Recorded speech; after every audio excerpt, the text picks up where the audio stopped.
কেউ যেন তার মাথায় সযত্নে হাত বুলিয়ে দিচ্ছে।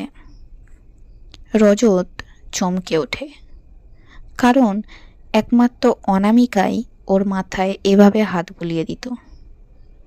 ঘুম ভেঙে চাঁদের অল্প আলোয় সে দেখে অনামিকা তার মাথার সামনে বসে আছে।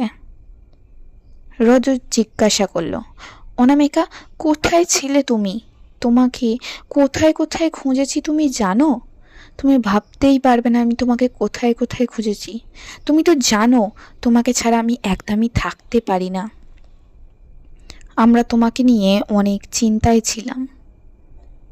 অনামিকা কান্না ভেজা গলায় বলে, প্রিয়, আমি আর এই জগতে নেই।